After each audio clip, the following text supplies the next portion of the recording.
me now to discuss is retired Lieutenant Commander of the NYPD, Joe Cardinale. Thank you very much for being here today, sir. We want to get your opinion on what you're seeing take place in Chicago. So I want to start there. You know, Laura, it amazes me that they'll fight the president on this when crime is out of control there. No matter how you slice it or dice it, they have numbers that are unacceptable. And the people that pay the price are the residents, are the hardworking people that are out there in the streets every day. People want to go to dinner. They can't even go to dinner.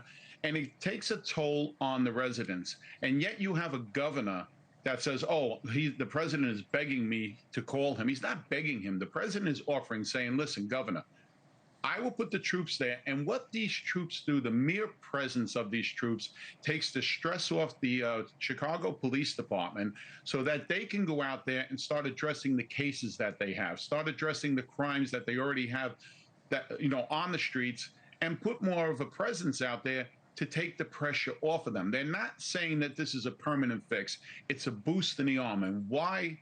It's beyond me why this governor and this mayor will fight him. And I'll tell you why. It's because it's Donald Trump. If it was anybody else, they would accept these troops with open arms. Yeah, let's take a listen to what Governor Pritzker has said this week about Trump's plan to send troops into Chicago, and I'll get your take on the other side.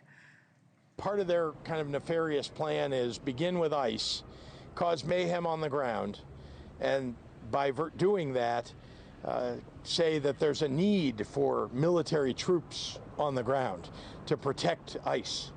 And so that's why I've talked a lot about, for the people who are going to protest, they've got to protest peacefully, not give them any reason to call in National Guard. Okay, so many people are asking, is using the Guard an effective way to back up ICE? But I understand that you've said, you know, to let the Guard be the presence to deter crime and then let police solve the crime. And that seems to be a fair split, many would say. It is a fair split, but you know what it is? It's the Democratic cities that they're going at. They said, oh, he would never do this in a Republican city. I guarantee you, if it was a Republican-led city, and they needed the help, they would ask for it and they would welcome it. But the problem is that they do not do proactive policing any longer. They're so worried about offending the criminals, so worried about offending illegal migrants. So it's to the tune of cops paying the price for this and the residents. When the residents do not feel safe, there's something wrong. And when they start reaching out saying, send them in. You know, I saw the footage that you showed before, and it's a woman going, well, we're off the streets, we're hiding and everything.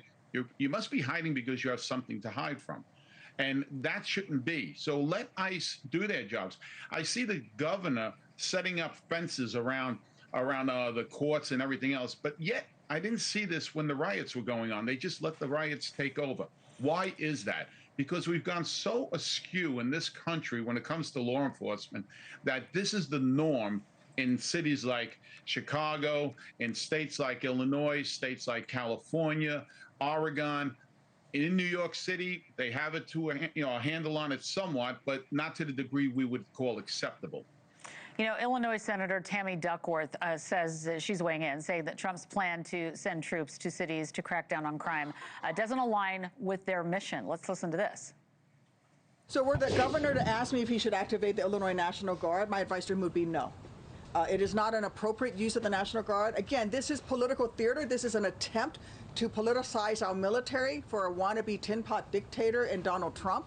It is not the right use of the National Guard. The National Guard should not be on the streets of our city intimidating citizens. They should not be carrying weapons of war and being told that they should be pointing those weapons of war on our citizens. That is not the use of the National Guard. I mean, I don't know if they're going to be pointing guns at people on the streets of Chicago or not. I mean, maybe you can answer that because as a former police commander, I'm just wondering what your reaction is to her statements. And also, you know, the question has come up, is it going to pull resources away from other emergencies for the Guard? No, because the National Guard could be redirected at any time. They can take them and move them around as need be. Now, it's funny that Governor Hochul can use the National Guard at Penn Station when there's crime on the subway just to show everybody there's a force there. And that's acceptable because she's a Democratic governor and she's using them. But meanwhile, 5 stops away, somebody's getting stabbed because they're not actually on the subway doing what they have to do.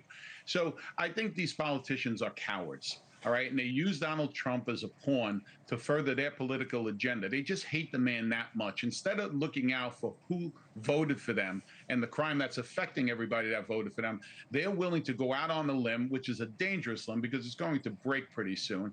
And they're going to keep challenging this man when instead of just taking the help. This isn't a dictatorship. This isn't boots on the ground for any other reason than to get crime under control in an area where it's out of control. Thank you for watching. Subscribe below and download our NewsNation app right now on your phone, and you will get fact-based, unbiased news for all Americans.